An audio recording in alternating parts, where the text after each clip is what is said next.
మీ station మీ ఇష్టమా? ఇది జనాల కోసం కట్టిన పోలీస్ స్టేషన్, మీ ఇల్లు కాదు. మీ ఇష్టం వచ్చినట్టు బిహేవ్ చేయడానికి. స్టేషన్లో ఇలాంటివేవో జరుగుతాయని ఎంట్రన్స్ నుంచే ఫోన్లో వీడియో ఆన్ చేసి ఉంచా.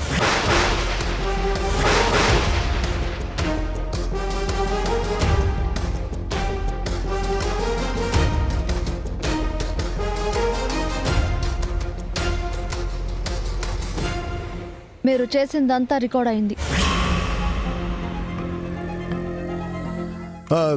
ఏంటి బెదిరిస్తున్నావా? మిమ్మల్ని ఎందుకు బెదిరిస్తాను? ఈ వీడియో మీ పై అధికారులకు పంపిస్తాను, నెట్లో కూడా పెడతాను.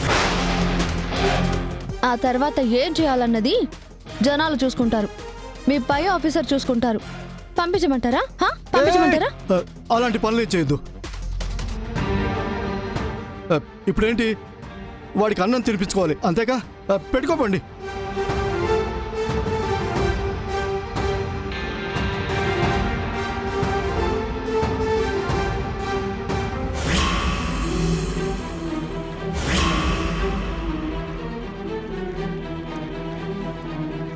నోటికాడ అన్నం అంతా నేలపాలు చేసినావు కదా, ఇంకేముంది తినిపించేదానికి? అయ్యో,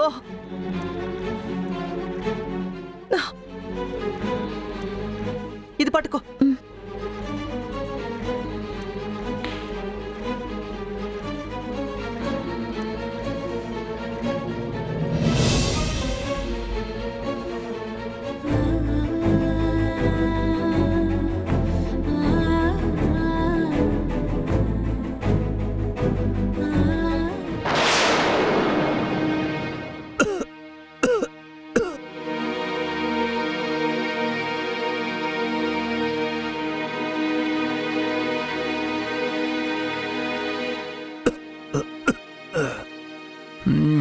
నీ చేతితో తింటే ఆనందమే వేరత, అమృతంలో ఉంటది.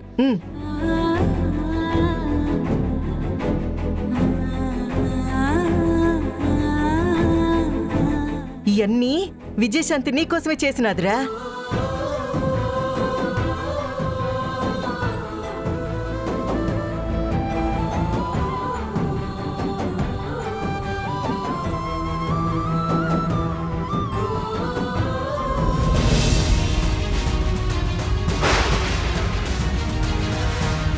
సార్,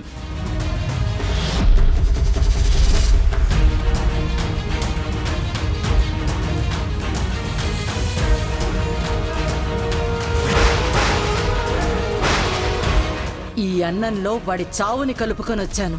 ఎలాగైనా ఈ అన్నం వాడు తినేటట్టు చెయ్యండి. రేయ్, వీడెందుకు తిన్నాడు అది?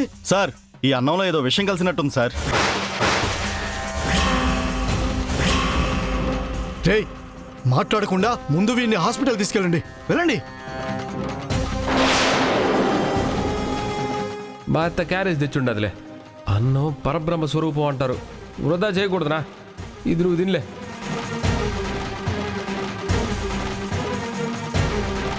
ఓ ఎత్తో, ఆ క్యారేజ్లో అన్నం తెచ్చి నాకిచ్చుండాడు. నువ్వు రావటం క్షణం ఆలస్యం అయి ఉంటే అన్నం నేను తినేవాడిని అత్త. ఏమి, నీకు తినేదానికి తెచ్చిపెట్టినాడా? అందులో విషం కలిపి ఉండారని చెప్తుండారు కదరా.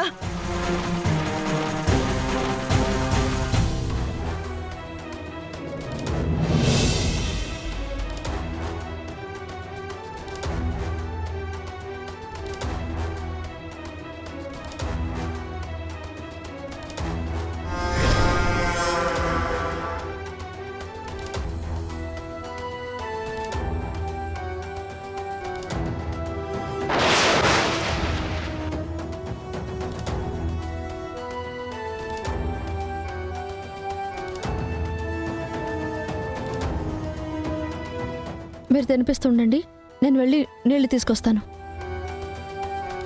అదేందిరా?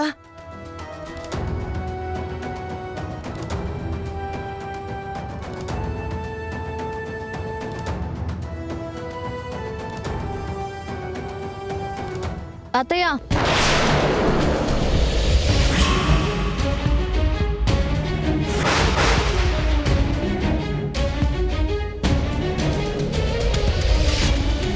ఏంటత్తయ్య మనుషుల ప్రాణాలు తీయడం అంటే మీకు అంత ఇష్టం అయిపోయిందా?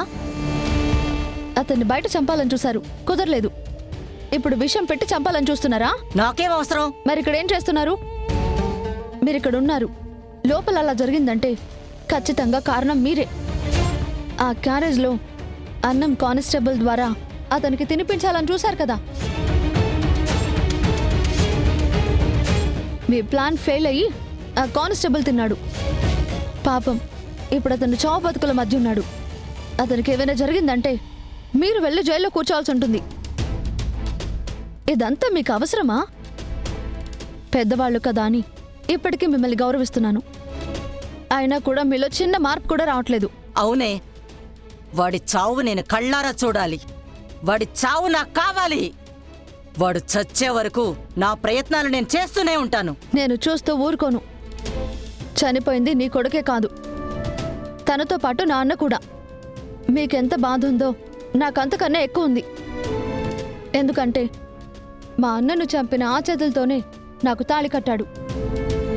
కేసు నిరూపించిన తర్వాత చట్టపరంగా తనకు పడాల్సిన శిక్ష పడుతుంది.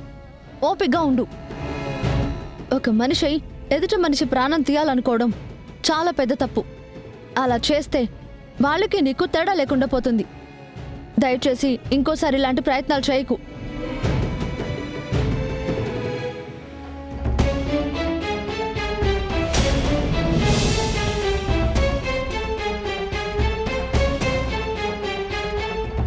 ఎస్ఐ గారు, ఎంత తీసుకున్నారు? ఏంటి ఎంత తీసుకునేది? ఏం మాట్లాడుతున్నావు? విషం కలిపిన అన్నం చిరంజీవితో తినిపించడానికి ఆ పెద్దావిడ దగ్గర నుంచి ఎంత తీసుకున్నారు అని అడుగుతున్నాను.